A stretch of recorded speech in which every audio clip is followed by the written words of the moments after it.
Bonjour tout le monde et bienvenue sur le blog en ce jeudi 11 octobre. Ok, il y a beaucoup de choses à dire, fait que je vais essayer de caler ça 15-20 minutes comme je fais d'habitude. Ok, donc tout de suite, un chiffre intéressant, la croissance de l'économie mondiale a été revue à la baisse. Elle est maintenant à 3,3% en 2012. Elle est prévue pour 3,3%. Donc c'est le plus lent taux de croissance que nous avons eu depuis 2009. Donc vous avez le FMI puis les banques centrales qui sont en train de s'exciter évidemment. Euh, pour rappel, là, le 3,3%, en 2009, il était de 3,6 si je dis pas de bêtises, et c'était déjà assez catastrophique. Donc ben là, c'est prévu pour 3,3% en 2012 et ça va encore baisser normalement, prévu pour 2013 évidemment. Rien que des bonnes nouvelles. Une petite anecdote au passage, la méthode de calcul de l'inflation a changé plus de 20 fois depuis 1978. La méthode de calcul de l'inflation, c'est ce qui vous permet de savoir si ça va bien ou si ça va mal. Évidemment, à chaque fois que ça va trop mal, il change la méthode pour le calcul, un petit peu comme le taux de chômage, un petit peu comme le reste. Euh, c'est une méthode c'est une façon de faire assez commune, on va dire, auprès des gouvernements qui font ça assez régulièrement. Quand ça dérange un petit peu trop, on change la façon dont on calcule les choses. C'est ça, changé 20 fois depuis 78, sympathique. L'Espagne, les banques espagnoles ont été downgradées. Downgradées, c'est leur taux de, c'est comment dire, est-ce que ce sont des banques à risque ou pas? Elles ont été downgradées à BB-.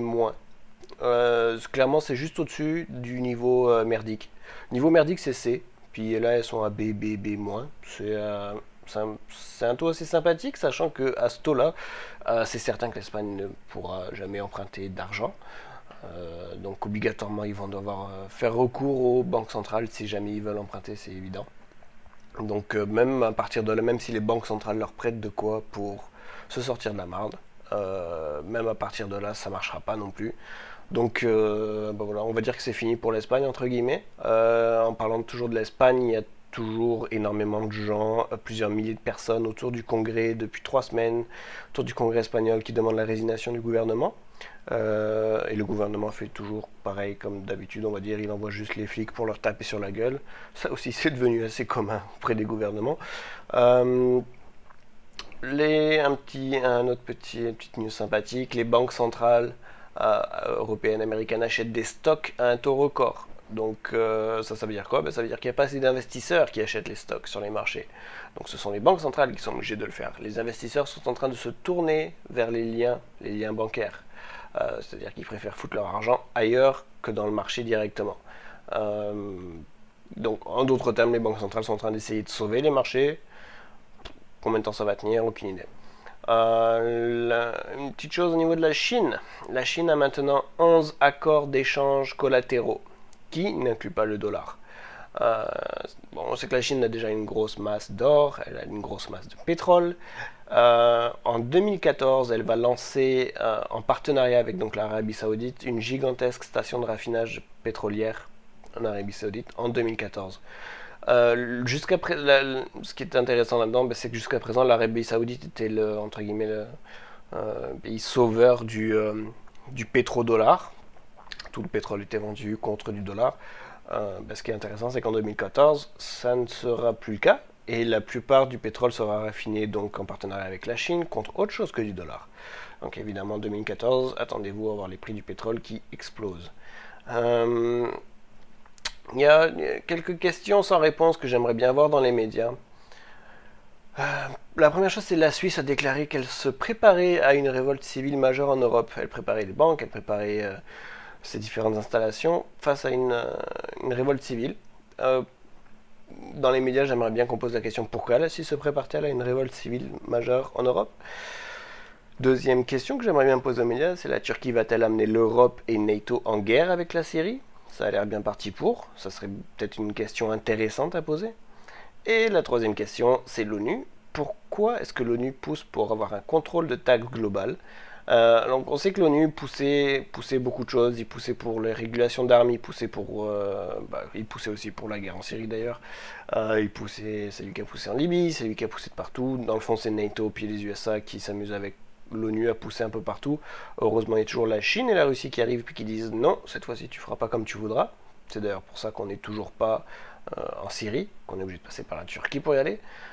Quoi qu'il en soit, l'ONU est en ce moment en train de pousser pour avoir un contrôle global des taxes. C'est-à-dire que tous les pays membres de l'ONU seraient soumis à un contrôle de taxes global de l'ONU. Bon, ça va sans dire que ça va pas juste enlever vos taxes locales, nationales, et les mettre sur les taxes internationales. C'est pas vrai. Vous allez garder vos taxes locales, vous allez garder vos taxes nationales, et vous allez en plus avoir les taxes internationales. Parce que ben, c'est ça, il n'y a pas assez de taxes, hein, on en veut un petit peu plus, hein, ça fait toujours du bien. Ça fait toujours du bien par où ça passe, on s'en prend un petit peu plus là. Un chiffre intéressant au niveau des USA, comme vous le savez, il y avait eu le crash immobilier donc en 2008. 9,9 millions de maisons avaient été perdues et ont été vacantes depuis 2008 à cause du crash donc. En 2011, ce nombre a augmenté à 14,3 millions de maisons. Je sais pas où est-ce que je sais pas comment est-ce que le gouvernement américain arrive à dire que tout va bien et que l'économie est en train de repartir parce que les gens continuent de perdre leur maison. Ça fait quand même beaucoup, 14 millions de gens qui perdent leur maison. Ouais, c'est 2 fois la taille du Québec là. En tout cas, sympathique à savoir également au sujet des maisons. Alors je sais que les maisons le prix sont extrêmement bas en ce moment aux États-Unis. Je vous conseille fortement de ne pas tomber dans le panneau et de ne pas aller en prendre maintenant, mais d'attendre au mois de décembre ou janvier. La raison pourquoi, c'est parce que ce sont les banques qui ont maintenant ces maisons-là, à cause justement des 13 millions de maisons qui ont été perdues par les gens, c'est les banques qui ont récupéré ça. Donc, il n'y a pas d'article officiel là-dessus, mais on le sait, c'est l'administration Obama qui demande aux banques d'attendre novembre avant de remettre ces maisons sur le marché. Alors vous imaginez ce que ça fait, 15 millions de maisons qui sont remises sur le marché directement, ça fait extrêmement mal au marché immobilier, très très mal. Ça fait, disons que les gens qui ont encore des maisons vont voir la valeur de leur maison encore énormément descendre. Donc ça va être extrêmement sympathique pour eux. C'est toujours un peu la même chose, les banques n'en ont strictement rien à foutre. En parlant des banques, petit truc sympathique. En Angleterre, là, il y a une convention qui est donnée tous les ans à peu près, qui s'appelle le Investment Banking Awards. C'est, imaginez les MTV Music Awards, là, mais pour les banques. Dans le fond, ils se donnent tous des récompenses, comment dire, c'est ça, ils se donnent des récompenses, ils se donnent des prix pour qui a niqué le plus le reste du monde en fait. Une chose qui est bonne à savoir, c'est qu'ils sont tous dans cette salle à un moment donné dans une année. Fait que si jamais on veut faire péter le truc là-bas, c'est pratique parce qu'ils sont tous rassemblés les uns sur les autres. Sinon, ces enflures de banquiers là, ils se sont pris une belle récompense cette année. Alors il y a le groupe qui s'appelle We Are the Intruders, qui est un groupe international, on va dire, qui se démerde à se faufiler dans ce genre de convention et, on va dire, leur mettre les choses dans la pleine face. Ce qu'ils ont fait durant cette convention, c'est qu'ils leur ont donné le meilleur prix du manipulateur du marché à Barclays. Barclays, pour rappel, c'était ceux qui étaient au centre du scandale de LIBOR. Pardon. Je vais mettre la vidéo dans la description, c'est une vidéo YouTube, c'est assez sympathique à voir. Puis ils ont des We Are the Intruders, ils ont une page internet, ils ont une page Facebook, etc. Je vous conseille d'aller les voir, c'est assez sympathique ce qu'ils font. Puis ça en prendrait plus du monde qui les mettent ça dans la face des banques, là. Ça en prendrait plus. Aux États-Unis, pour ceux qui se souviennent, donc en Syrie, il y a une ambassade américaine qui avait sauté, qui avait fait 4 morts américains, il y a à peu près un mois et demi de ça. Un mois même. C'est donc directement, dans les heures qui suivaient, il y avait Obama, puis tout le monde qui disait oui, ça c'est à cause de la vidéo, les musulmans machin, c'est à cause du film de YouTube, ceux qui insultent le prophète. Puis c'est parce qu'ils nous aiment pas, ils aiment pas notre liberté. Toujours la même bullshit qu'on nous sert systématiquement. Bon bah le truc c'est que là aujourd'hui il y a eu la première écoute auprès du Congrès. Et bah, finalement, comme c'était prévisible, euh, il y a deux officiels qui se sont fait questionner. Et les deux officiels sont arrivés à la conclusion que qu'il n'y avait pas, premièrement, de manifestation devant l'ambassade avant que ça pète, contrairement à ce qu'avait dit Obama à l'époque, contrairement à ce qu'avaient déclaré les médias également à l'époque, et que cette attaque cette attaque était totalement planifiée. Okay. Planifiée, ça veut dire que ce sont des rebelles qui l'ont fait. Là où ça chie, et pourquoi est-ce qu'il y a une écoute auprès du Congrès, ben c'est parce que les rebelles sont armés par NATO, sont armés par les USA. Donc ça veut dire que NATO tue ses propres gens. Donc il y a quelque chose qui tourne pas rond là-dedans. C'est pour ça que ça passe en justice maintenant, puis qu'ils sont en train d'essayer d'écouter un peu tout le monde, d'essayer de faire le truc dans la clarté là-dessus. Bon, c'est plus ou moins où ça va finir. Non, tout le monde est innocent, c'est la faute à pas de chance, et puis voilà, quoi. Un peu comme d'habitude. Sauf que ben, c'est ça, il y a eu tout un hype auprès de la vidéo sur l'innocence des musulmans, etc., que c'était la faute de cette vidéo-là, puis que les musulmans n'étaient pas contents à cause de ça, puis tout ça, puis tout ça. Non, c'est de la fucking bullshit. J'aimerais bien que les gens se réveillent là-dessus, parce que c'est une des choses qui me rend fou. Ça fait 15 ans qu'on leur drop des bombes sur la gueule, partout là-bas, okay, dans le Moyen-Orient. Ça fait 15 ans que vos taxes payent des bombes pour leur dropper sur la gueule. C'est pas une vidéo de YouTube qui va faire qu'ils haïssent d'un seul coup les pays de l'Ouest. Non, c'est pas vrai. C'est généralement quand on bombe des gens, après, si jamais ils survivent, ils nous aiment pas. Ça me paraît tellement logique, mais à côté de ça, quand je vois les réseaux sociaux, Facebook, etc., quand je vois les trucs sur YouTube, je me dis, c'est pas possible que les gens aient besoin d'une explication là-dessus. Donc non, c'est pas la crise de vidéo de musulmans qui fait que les musulmans n'aiment pas les pays de l'Ouest. Non, c'est parce qu'on les bombe depuis environ 15 ans. Ça fait du sens. Pas toujours en parlant du Moyen-Orient, c'est une des choses qui m'énerve un petit peu. Les sanctions contre l'Iran. Les sanctions contre l'Iran, alors ça fait un bout hein, que ça dure les sanctions contre l'Iran évidemment. Qu'est-ce qui se passe maintenant? C'est qu'il y a 75 millions à peu près d'Iraniens, citoyens iraniens, qui sont en train de souffrir du manque de nutrition, etc., etc. Il y a des gens qui sont en train de mourir là-bas parce que à cause de l'économie qui est totalement aux chiottes grâce aux sanctions. C'est-à-dire que depuis que le NATO américain, nord-américain a mis en place les sanctions, l'Iran a perdu 80% de la force de sa monnaie. Pour rappel, soi-disant dans une vidéo, Ahmadinejad explique qu'il veut défoncer Israël. Ce n'est pas vrai, c'est une fausse traduction et c'est une manipulation médiatique.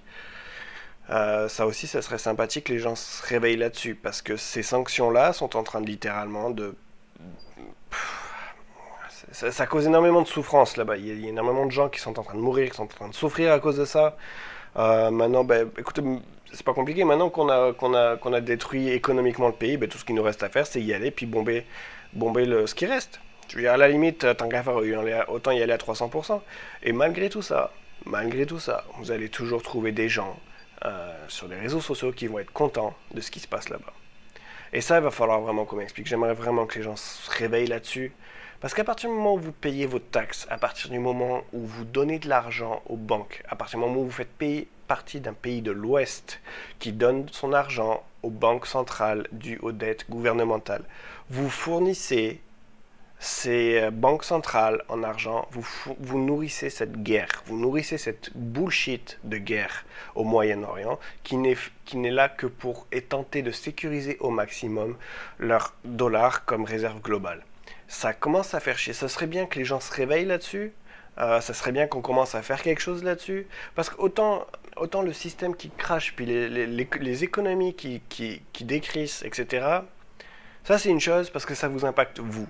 Puis ça vous impacte vous parce que à cause du train de vie que l'on mène. Parce qu'on consomme 25 000 fois trop de choses que ce qu'on est supposé consommer si on n'aurait pas la dette et le crédit. ok? Ça, c'est une chose. Par contre, qu'on ait buté 500 000 enfants au Moyen-Orient, grâce à ces taxes, grâce à cet argent, ça me tape sur le système. Et le fait que tout le monde s'en crise, ça me tape encore plus sur le système. Donc j'aimerais énormément que les gens se réveillent là-dessus. Je sais pas, je sais pas comment le crier autrement. Je sais que je le mets de partout sur mes Facebook, sur mes Twitter, sur tout. J'ai absolument aucun commentaire là-dessus. Les gens s'en foutent. Et je trouve ça malade. Je trouve ça complètement malade qu'on participe à ça et que tout le monde s'en crise. Donc ça serait bien qu'on commence à se réveiller là-dessus, ça serait bien qu'on arrête de nourrir ce système, ça serait bien qu'on arrête d'accepter des nouvelles taxes qui ne font que nourrir ce système.